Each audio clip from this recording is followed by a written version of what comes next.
kembali semula menerusi ruang bicara untuk separuh masa kedua malam ini. Tadi dah rasa macam segar saja minda, cakap pasal pokok, pasal hutan dan sebagainya. Sekarang kita kembali semula dalam kesesatan rimba politik, hutan politik yang telah kita sebutkan lebih awal. Okey, kembali semula bercakap tentang sebenarnya perkara-perkara yang masih lagi menjadi persoalan dan juga dibincangkan di meja-meja, di kedai kopi dan di forum-forum internet dan sebagainya berkenaan dengan apa yang berlaku selepas PRU 15 usai. Pasca PRU 15 rupa-rupanya tidaklah cepat ataupun pantas memberikan kita apa yang kita harapkan selepas rakyat keluar membuat keputusan dan bercakap tentangnya, walaupun kita merancang bahawa ini mungkin menjadi jawapan kepada segala persoalan kemelut yang melanda kita sejak 2-3 tahun ini, tapi ternyata skrip PRU 15 ini berbeza. Dan apabila subuh 20 November yang lalu papan skor tidak menunjukkan mana-mana parti melepasi angka keramat 112, maka kita tahu bahawa kita masih lagi belum sampai kepada keadaan yang kita harap menjadi permulaan kepada kestabilan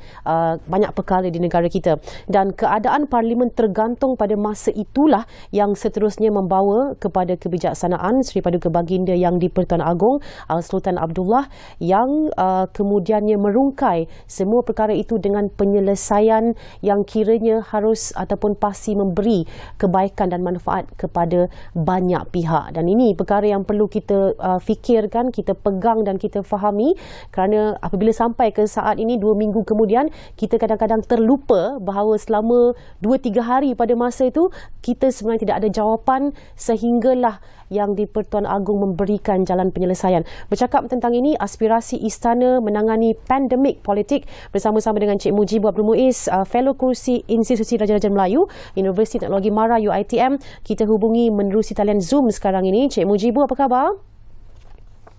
Baik, Wan. Selamat malam. Selamat malam. Terima kasih kerana bersama-sama kami. Kerana saya rasa walaupun dia dah berlalu, kita pun dah sebut berapa kali juga perkara ini, tapi ia masih lagi dipercakapkan, dimainkan di setengah-setengah tempat.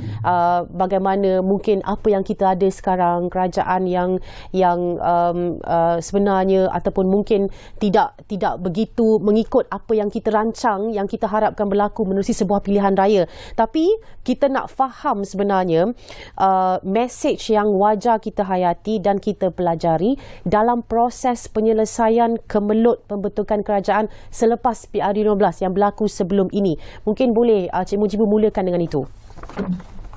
Ya, pertama kita menjunjung kasih kepada yang di-Pertuan Agong dan juga seluruh duli-duli yang Maha Mulia Raja-Raja Melayu kerana penyelesaian baginda semualah yang telah berjaya merungkai semua permasalahan ini. Kerana apa yang kita saksikan selepas tarikh 19 November itu, tepat pada seperti mana yang Wan sebutkan tadi, 20 hari bulan, kita melihat bahawa tidak ada siapa ataupun tidak ada mana-mana parti yang lepas angka 112 bagi membolehkan mereka membentuk kerajaan secara en bloc, ya. Dan walau bagaimanapun ini bukanlah satu permasalahan kalau semua parti-parti yang terlibat itu barangkali boleh berunding dan juga sudah biasa dengan satu keadaan di mana hang parlimen itu adalah sesuatu yang dianggap biasa. Tapi memandangkan negara kita ini telah melakukan 14 kali pilihan raya, dan selama 14 kali itulah kita tidak pernah gagal untuk melihat ada parti untuk mendapat majoriti mudah bagi membentuk kerajaan. Sebelumnya lagi dahsyatlah, kita bercakap tentang majoriti 2/3 sampai ke tahap ada satu ketika pilihan raya bercakap tentang zero opposition, tiada pembangkang. Dahsyat tu dalam sistem demokrasi yang kita anggap menuju ke tahap yang matang. Tapi senario politiknya bercakap tentang zero pembangkang, yang mana pembangkang yang apa kita kata, pembangkang yang viable ini adalah salah satu kerangka terpenting dalam perjalanan demokrasi. Nah, apa yang kita lihat itu sebenarnya adalah satu keadaan yang unprecedented, tetapi bagi pihak istana, terutamanya ke bawah duli yang Maha Mulia yang di-Pertuan Agong ini adalah sesuatu yang sudah biasa dihadapi. Kenapa? Kerana sebelum ini kita lihat bagaimana kejatuhan Kerajaan Pakatan Harapan pada tahun 2020. Ya, Kerajaan Perikatan Nasional di antara PN dan BN itu membentuk kerajaan, juga menerusi penyelesaian yang dilakukan oleh Yang di-Pertuan Agong. Sejurus selepas itu 18 bulan juga kita menyaksikan bagaimana BN-PN pula, ya, Datuk Seri Ismail Sabri juga diselesaikan menerusi kebijaksanaan dan wawasan Kebawah-Duli Yang Maha Mulia Yang di-Pertuan Agong. Dan juga kita pernah menyaksikan hal ini berlaku di peringkat negeri 2008 di Perak, ya, dan seterusnya lah. Jadi bagi saya, apa yang spesial tentang selepas PRU 15 ini adalah bagaimana Yang di-Pertuan Agong mempertunjukkan ketelitian baginda, bagaimana baginda itu berhati-hati sehingga ke tahap membawa kepada perbincangan khas Majlis Raja-Raja, di mana dalam mesyuarat khas ini barangkali dibincangkan tentang penyelesaian yang terbaik, dirunding, dan akhirnya kita berjaya mendapat satu penyelesaian di mana Agong memberikan tarikh tertentu kepada semua parti untuk menentukan siapa juga yang ada majoriti itu untuk datang menghadap ke istana dan bersembahkan bahawa mereka cukup bagi membentuk kerajaan. Dah lah tu ada masa tambahan pula kan diberikan.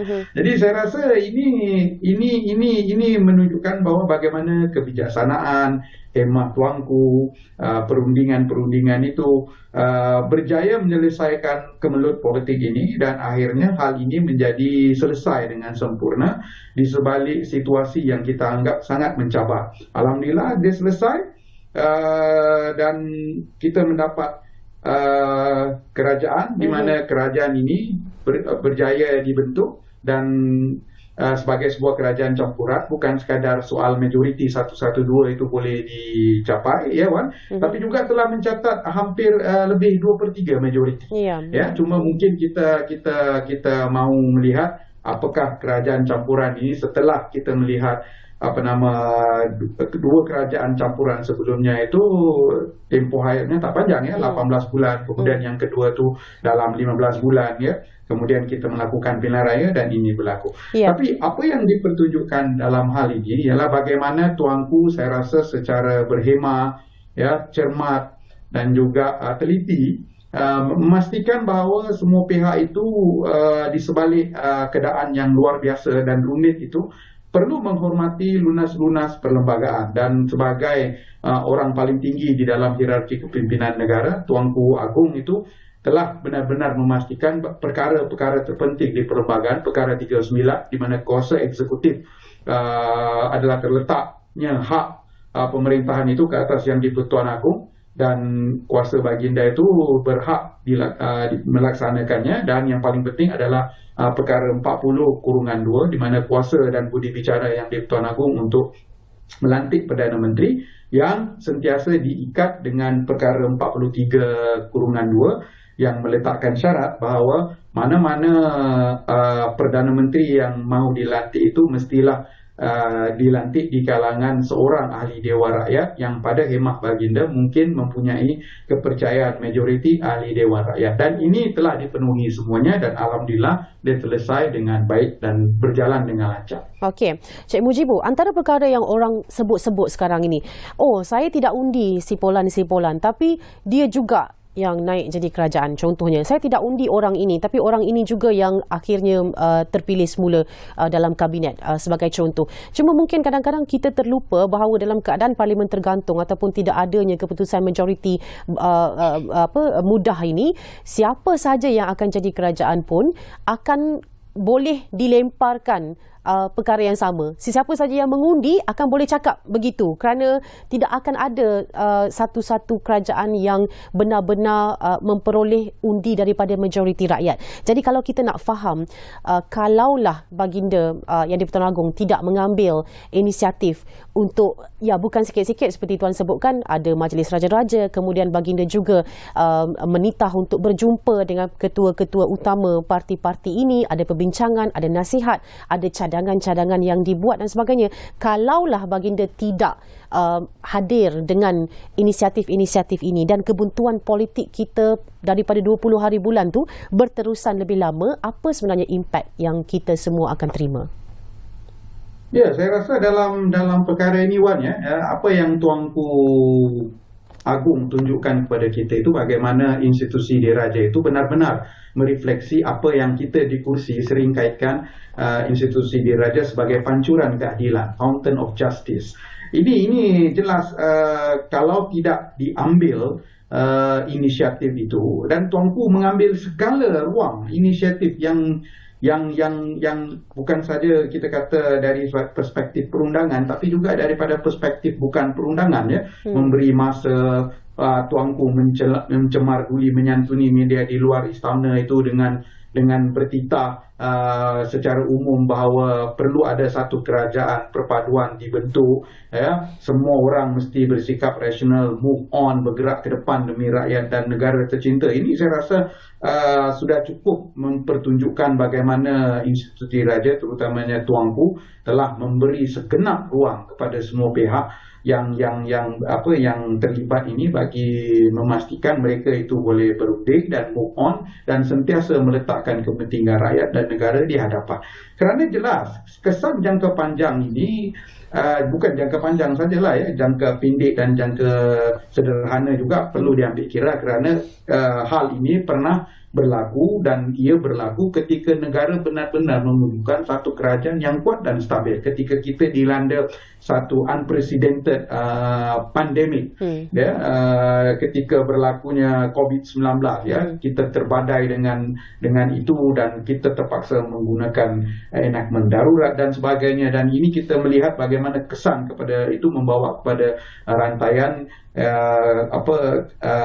kesan-kesan yang tidak baik pada negara lah, ekonomi, kesihatan dan sebagainya. Dan kalau tidak ada lagi begitu, walaupun kita sudah bebas daripada COVID-19, tetapi kita masih lagi dalam fasa yang memerlukan kerajaan yang kuat dibentuk bagi memastikan langkah-langkah pemulihan dan penetapan dasar serta hala tuju negara selepas itu diperlukan. Jadi ini antara yang mengapa tindakan-tindakan sedemikian itu dilakukan, kerana kita mesti melihat dan memahami konsep pilihan raya itu akhirnya nanti adalah numbers yang diperlukan. Sejauh mana pun kita mengatakan, pilihan raya ini telah memberikan petunjuk bahawa berlaku tsunami Melayu, penentangan terhadap budaya-budaya politik yang bersifat ekstremisme dan sebagainya itu, dan satu trend yang melihatkan bahawa adanya polarity undi, di mana parti-parti orang-orang Melayu mengundi pada parti-parti Melayu, perubahan kepada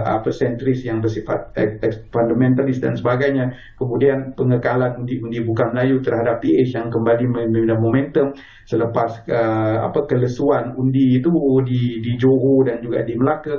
Tapi hakikatnya adalah bagaimanapun perlembagaan telah menetapkan bahawa perlu ada 112 yang diperlukan, dan 112 ini tidak diperolehi dan harus diperolehi kerana kita memerlukan kerajaan pada ketika itu, dan kerajaan ini perlu dibentuk memandangkan kesan-kesan kepada apa yang kita katakan kerajaan yang tidak stabil, kerajaan yang tidak kuat itu masih lagi membadai negara. Dan kalau kita tengok bagaimana reaksi tentang perkara-perkara yang kita takutkan itu selepas kerajaan dibentuk, itu jelas memberikan impak yang positif.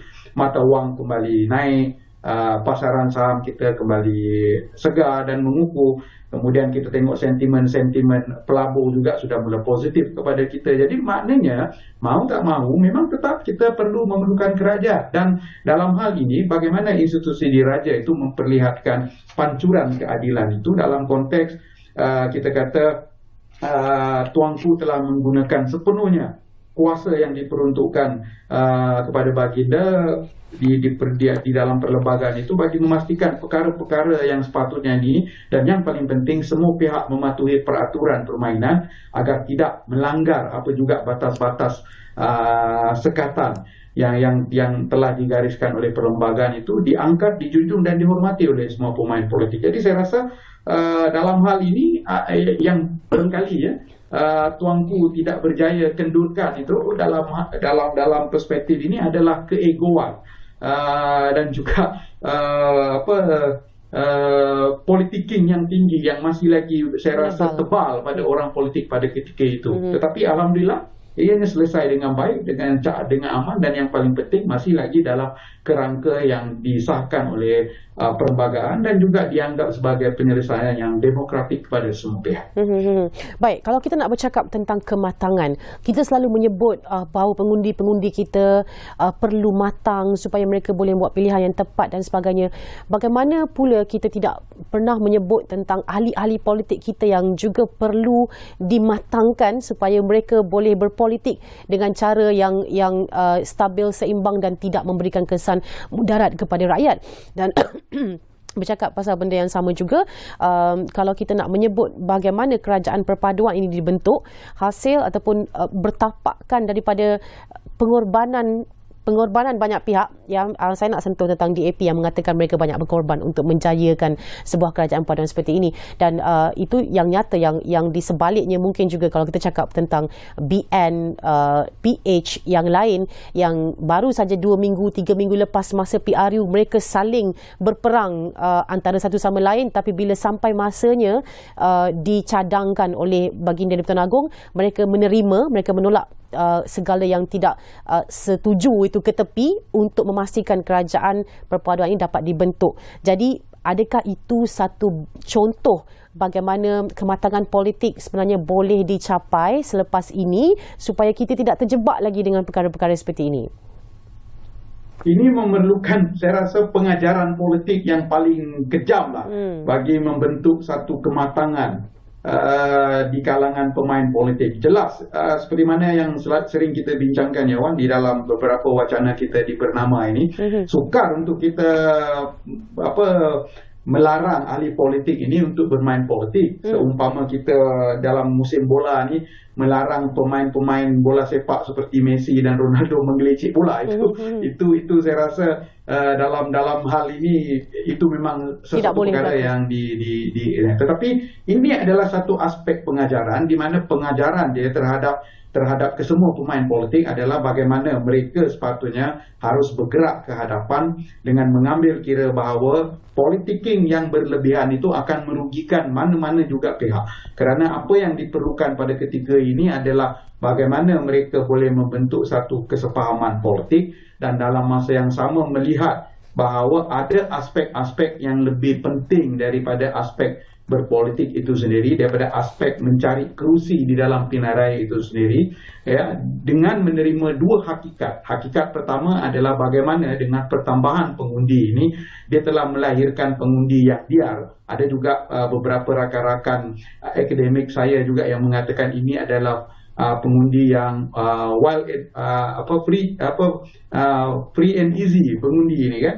Nah, itu fakta yang pertama. Dan yang kedua, dengan pertambahan dan perubahan ini, landscape politik Malaysia ini akan berubah berdasarkan hakikat yang kedua bahawa kita tidak mampu untuk bergerak ke arah politik dua parti, kerana hakikat keterpecahan parti politik ini tidak memungkinkan mana-mana parti untuk bergerak secara en bloc dan boleh memenangi kerusi secara sendirian, melainkan rakyat yang bertambah sebagai pengundi itu memiliki satu kesetiaan kepada parti ataupun ada attachment kepada mana-mana parti yang tinggi, yang seperti mana sebelumnya, di mana pada ketika ini saya nampak itu mungkin satu peluang yang barangkali sudah semakin kurang, semakin rendah untuk berlaku.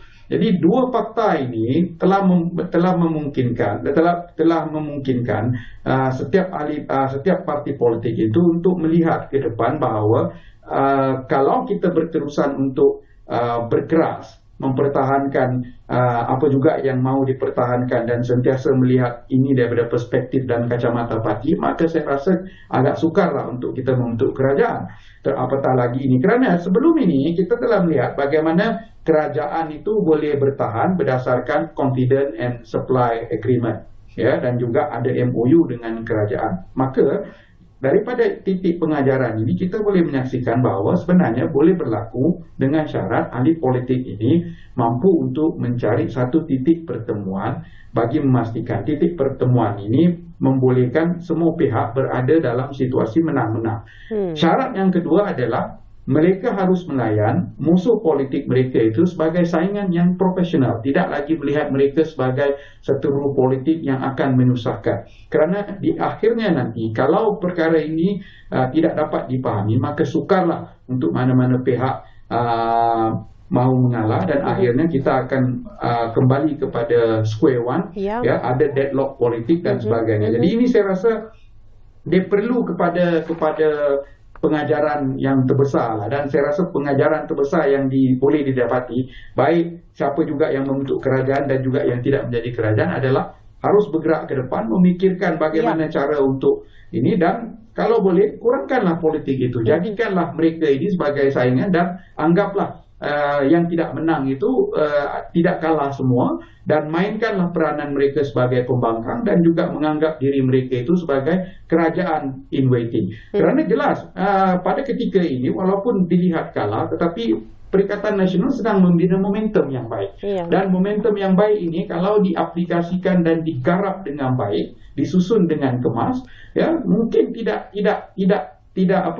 keterlaluan kita katakan mereka ada peluang untuk menawan kerusi-kerusi di peringkat negeri pula. Yang bagi saya ini juga barangkali boleh menjadi kelebihan pada mereka, ya, kerana mentadbir negeri, dan sudah tentulah kelebihan mentadbir negeri ini barangkali boleh untuk menaikkan lagi saham mereka ketika PRU ke-16 telah bagi menyaingi kerajaan di peringkat pusat, dan persaingan di antara kerajaan pusat dan kerajaan negeri yang baik ini sudah tentu akan memanfaatkan rakyat. Okey, baik. Cik Mujibu, untuk masa yang kita ada lebih kurang 3 minit, saya kira daripada perkara yang sama disebut tadi, kita tidak mahu kembali semula ke keadaan stalemate, deadlock tadi, walaupun kalau tanya orang politik, nak tak kalau buat PRU semula, mungkin mereka setuju saja. Tapi kalau tanya kita semua yang lain, sudahlah, kita rasa cukuplah.